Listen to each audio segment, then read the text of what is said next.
So, hello.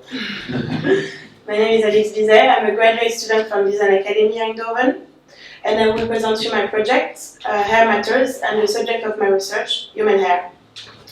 As you can see by the bracket, there is a double meaning. It's exploring hair as a material, and exploring hair for and its importance in our society and towards our identity.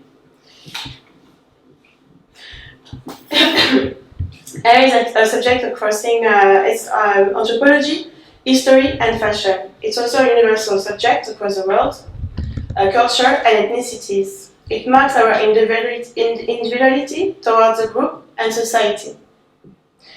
Hair and haircut are confronted to also social norms. In all societies, it's a marker of identification and differences. But have you ever judged someone by their haircut?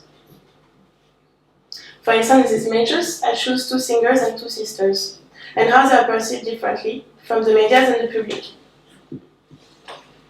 Beyoncé is considered as a role model. She is a superwoman, businesswoman, and world famous. Her sister Solange is more like an outsider, eccentric singer, who often is referred to a bad haircut as she doesn't fit the dominant model of straight hair. If I look at my own experience and the numerous haircuts I had, I can see that they also position me towards society and its norms, and the standard to fit in. To fit in for school or for work. As in France, you need a picture on your CV, and a bad haircut can be discriminative. So it's until I moved to London and in a more creative field that I felt like I could actually accept my curls and my frizzy hair. It was actually considered as a quality to stand out. So hair is a material which shapes human body towards the social norms, and also it's like lead to the beauty rules of acceptance. It's idealized by medias. And towards the standards, not all hair are equal. And what is considered beautiful and respectable is the effort to fit the dominant model. The dominant model taken by the hair and cosmetic industries to sell the product and was naturally banished. But hair is also a material that was used in the past to reject the social norms of the body. It was used by numerous subcultures as a social and political statement, and the urge to be visible in order to disobey and disturb the convention.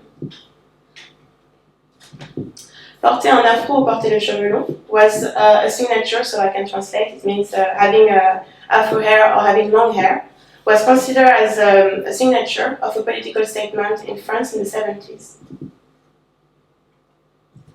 So hair became my base, and my base and my restriction to exploit as a material in Eindhoven, asked to collect hair from hairdressers and exploit as a material with different techniques. So while exploring on hair fibers, I met a felt expert with whom I developed a hair felt, with the majority of hair found in Eindhoven, the long and the straight. With a few frizzy and curly hair, I had to adapt the felting technique in order to make the most of the material and its structure and texture. With the short hair and men's hair and bleach damaged hair that I couldn't wet felt, I had to use it with a different floating technique in order to have it on surfaces and add texture to the felt. So I used hair textile technique in order to use the hair without altering its structure. The choice of wearable appeared for me an evidence, as a reference again to subculture, and also where hair and clothing was used to shape an identity. As then imagine a collection made out of human hair and every hair type. Clothes and hair is what makes us different to each other, but also identifies us to a group. It is more than a frivolous choice, it's a representation of oneself, a performative self. So the collection is composed of 3 jackets and hairpins. We match the hairstyle and hair type of the model. It's shaping the hair as a trophy to claim visibility and diversity.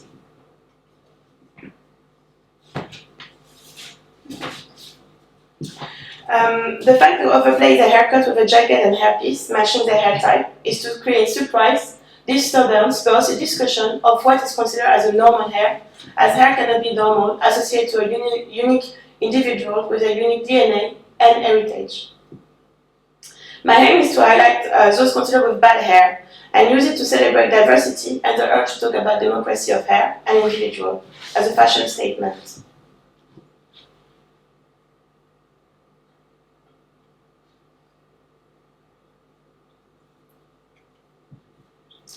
This project allowed me to target complex problems such as social discrimination between individuals in a society which is more and more standardized and artificial, with a really unique material, human hair, as diverse as individual.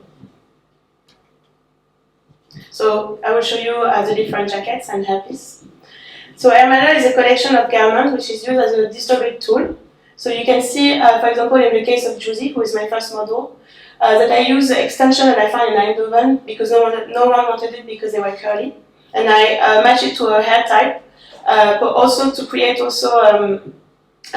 clear statement about her being independent and strong woman. For Josh, I used the few frizzy hair I could find in Eindhoven. I actually had to cut my own hair because they couldn't find more.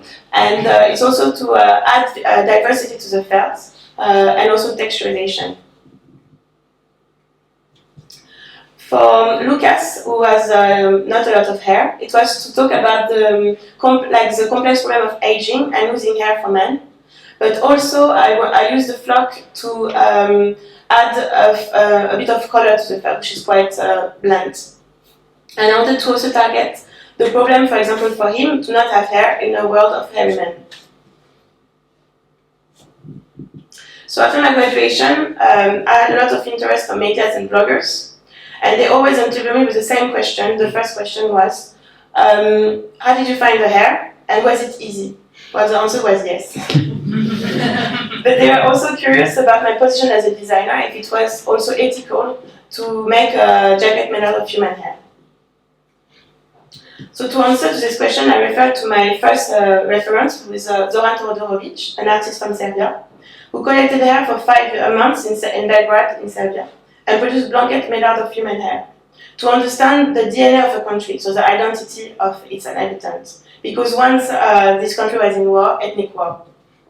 So I will show you a video where I explain better the project. Issues of biopolitics and especially the usage of human body and the usage of the parts of human body and the way how you can economize with that somehow. So he has been really working on projects that were very bordering with something that people find quite disturbing. You know, he was like producing soap out of his own fat, taken out by liposuction, or even food out of human tissues, which people were eating. So he's quite an artist who is very interested in this kind of borderline situations. And for the Venice project, he suggested stockpiling of human hair. And we collected up to 2 tons of human hair collected in 5 months in Serbia, mostly in the different hairdressing salons which wanted to collaborate with us, and also part of the amount was collected in the army, in military barracks. For 1 square meter, you need around 200 haircuts. So in theory, there will be like 200 persons inscribed in each rug. For him, it's most important is the whole process of collecting and this technological process of producing these rugs or blankets, or how you can call them, out of this human hair, which is produced in a factory which produces felt products. So after unifying all the Serbian from Belgrade in a blanket, I researched about the motivation of this artist, which is more than about shocking. For him, the tool of shocking and provoking was like a debate on the use of discard hair and how much necessity it was to talk about it, as we lost control of our own remain. So this way it became like a free resource to exploit by the corporation who turned it into gold. The documentary of Vice on You Don't Know Shit will explain it perfectly.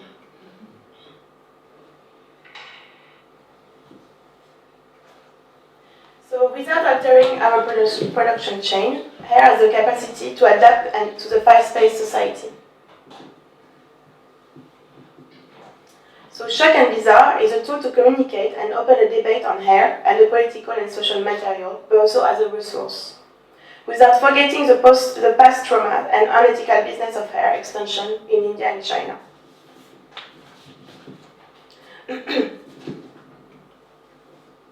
I believe it's necessary to talk about how human hair can be worn again and could be a challenge of tomorrow, using fashion and subculture as a display of its potential.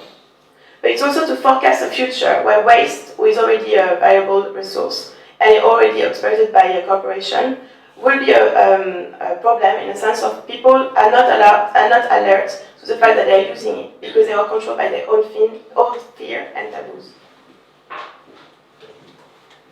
So to avoid the lack of transparency, a clear label announced the presence of human hair in my project. And more than producing another standardized product, I want to continue to explore its diversity in terms of hair type and richness in terms of material and social political statement. In every subculture, what's one thing weird, it becomes a trend, and I hope that diversity will become a trend.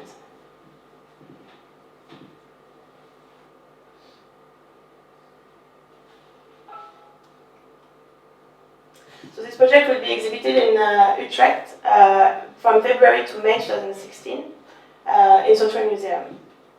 Thank you.